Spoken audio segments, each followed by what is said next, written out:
Assalamualaikum anak-anak. Kembali lagi dengan kakak. Kali ini Kak Fani akan bercerita tentang dongeng yang judulnya Kancil dan Merak yang Sombong. Sebelum kakak mulai, jangan lupa ya untuk share dan subscribe video ini. Oke? Yuk kita mulai.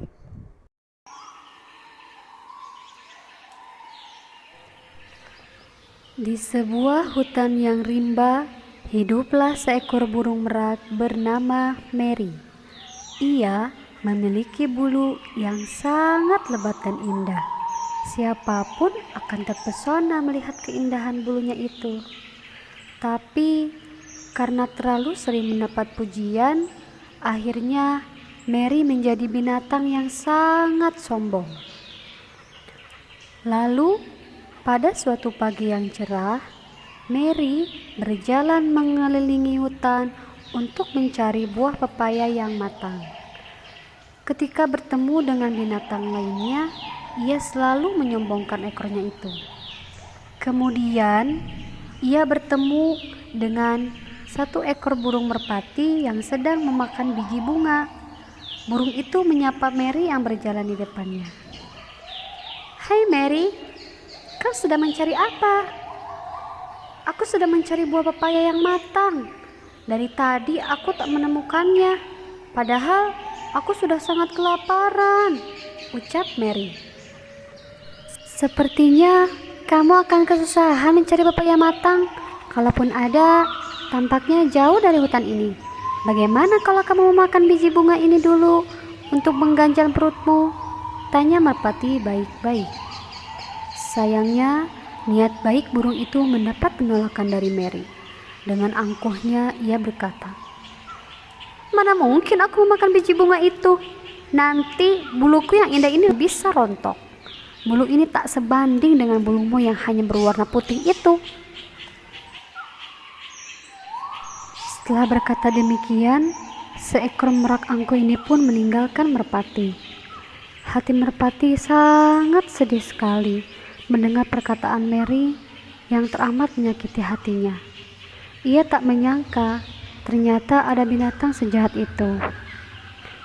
Lalu ada seekor kancil bernama Kakan yang datang menghampiri merpati yang sedang menangis. "Kamu kenapa menangis, Mer? Apakah kamu sakit?" tanya Kakan. "Tidak kan, apakah buluku terlihat sangat jelek?" tanya merpati. "Tentu tidak.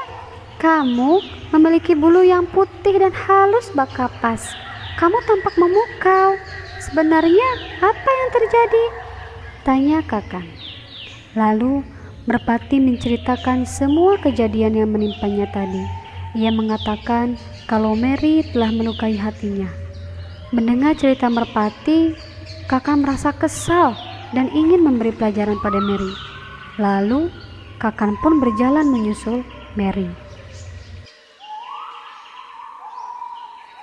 Bertemu dengan kerbau. Usai menyakiti perasaan merpati, Mary melanjutkan perjalanannya mencari buah pepaya. Ia lalu bertemu dengan seekor kerbau betina yang sedang mandi lumpur. Kerbau bernama Kebi itu menyapa Mary. "Halo Mary, kemana kau akan pergi? Wajahmu tampak lelah dan kurang semangat." "Bagaimana aku tak lelah? Sedari tadi aku berjalan untuk mencari buah pepaya yang matang. Tapi di hutan ini tampaknya tak ada satupun buah yang matang," jawab Mary. "Tampaknya di ujung sana ada kura-kura bernama Kori yang memiliki ladang pepaya. Kau ke sana saja, barangkali ia punya pepaya yang matang," ucap Kebi pada Mary. "Benarkah? Baiklah, aku akan mengunjungi Kori. Tapi tempatnya sangat jauh ya?" tanya burung yang sombong itu. "Iya, Kori tinggal sangat jauh dari sini. Bagaimana kalau kamu beristirahat dan mandi dulu bersamaku, Mer? Setidaknya tubuhmu bisa segar kembali dan kamu makin bersemangat melanjutkan perjalanan," ucap Kebi memberikan tawaran. "Aku mandi di air yang penuh lumpur dan menjijikan ini? Apa kau sudah gila? Nanti buluku bisa kotor dan bau. Sudahlah, aku langsung menuju tempat Kori saja, ucap burung yang sombong. Lagi-lagi ia menyakiti hati binatang lain. Kebi lalu mentas dan membersihkan tubuhnya. Saat itu datanglah Kakan yang bertanya padanya, "Kebi, apakah kau melihat Mary?" "Tentu saja, dia baru saja lewat sini. Ia sedang berjalan menuju tempat tinggal Kori. Ada apa kau mencarinya?" "Oh iya kan, apakah aku tampak menjijikan karena setiap hari aku bermandikan air lumpur?" tanya Kebi. Aku ada urusan dengan burung yang sombong itu. Kau tak menjijikan, Kebi. Justru kau tampak manis karena tubuhmu yang berwarna coklat itu. Kenapa kau menanyakan itu? Tanya si kancil. "Tadi aku mengajak Mary untuk mandi bersamaku, tapi ia menolakku dan berkata kalau tubuhku bau dan menjijikan. Sungguh, hatiku sangat sedih sekali mendengarnya. Belum ada satupun yang pernah berkata sejahat itu padaku," jawab Kebi dengan raut wajah yang sangat kecewa. Bertemu dengan kura-kura.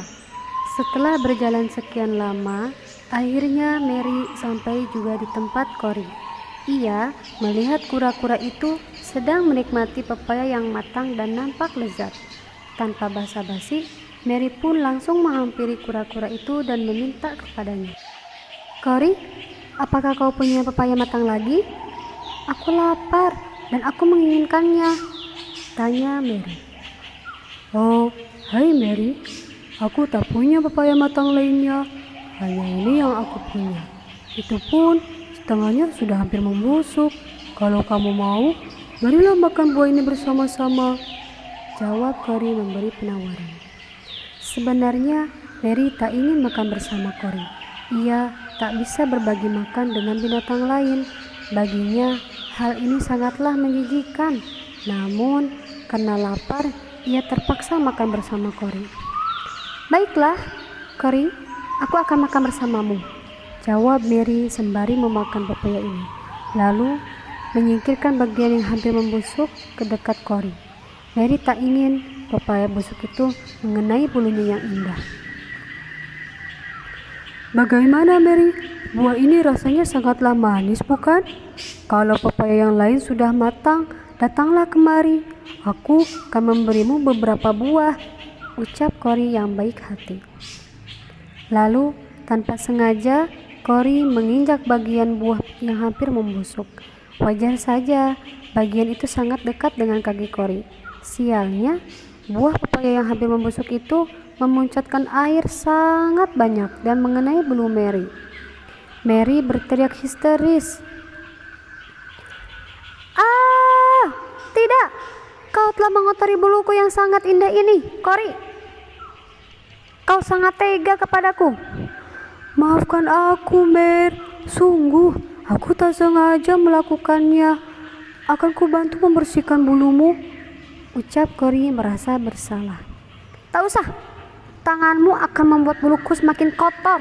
Sudahlah, aku akan membasuh buluku dengan air sungai," bentak Mary. Ternyata sedari tadi Kakan telah sampai di tempat Kori. Ia bersembunyi di balik semak-semak dan memantau pergerakan Mary. Ia tampak kesal ketika Mary membentak Kori yang baik hati itu. Memberi pelajaran. Lalu Kakan mendapatkan ide untuk memberi pelajaran pada Mary. Ia mengambil batang pohon yang berada di dekatnya. Kemudian batang itu ia balurkan pada getah pohon yang lengket. Setelah itu, ia meletakkan batang itu di tengah jalan menuju sungai. Saat berjalan menuju sungai, Mary hanya fokus pada ekornya yang terkena pepaya busuk. Ia terus-terusan menggerutu karena bulunya yang tampak kotor. Tanpa sengaja, ia menginjak jebakan yang telah Kakan siapkan. "Astaga, kenapa ada batang pohon bergetah di sini?" teriak Kori. Ia berusaha melepaskan kakinya dari kayu itu, tapi tak kunjung berhasil. Kayu itu lalu menempel pada ekor Mary. Ia teriak minta tolong. Tolong, tolong aku, kaki dan ekorku terjebak, tolong. Sebenarnya Kakan menyaksikan sedari tadi, tapi ia diam saja. Saat Mary sudah lemah, barulah Kakan mendekatinya dengan sisa kekuatannya. Mary meminta tolong pada kancil. Kan, tolong bantu aku. Lepaskan kayu ini dari ekor dan kakiku, ucap Mary. Tampaknya jika kayu dicabut akan membuat bulumu tampak tak cantik lagi. Apakah tak masalah? Tanya Kakan. Tak mengapa Kakan, cabut saja batang pohon ini dari tubuhku, ucap Mary. Tentu mencabutnya bukanlah hal mudah, Mir. Aku akan membantumu, tapi ada syaratnya. Kamu harus meminta maaf pada Cory, Cabby, dan Merpati. Kau telah menyakiti perasaan mereka melalui sikapmu yang sombong itu, ucap Kakan. Baiklah, aku akan minta maaf pada mereka. Aku menyesal telah menjadi burung yang sombong. Peristiwa ini adalah balasan dari perbuatanku, ucap Mary menyesali sikapnya. Kancil lalu membantu Mary mencabut batang pohon yang menempel pada kaki dan ekornya itu. Kini, bulu Mary tak seindah dulu. Ada beberapa bulu yang tercabut dan masih menempel di batang pohon. Setelah itu, ia datang menghampiri Mary, Cabby, dan Merpati. Ia berjanji tak akan menjadi binatang yang sombong lagi. Sejak saat itu, mereka pun hidup rukun dan berbahagia.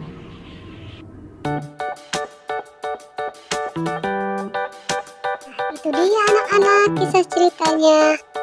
Dari kisah itu kita mengambil kesimpulan, janganlah jadi orang yang sombong, karena orang yang sombong itu tidak disukai oleh orang lain. Jadilah orang yang selalu baik hati kepada siapapun. Oke, cukup sekian dari kakak. Assalamualaikum warahmatullahi wabarakatuh.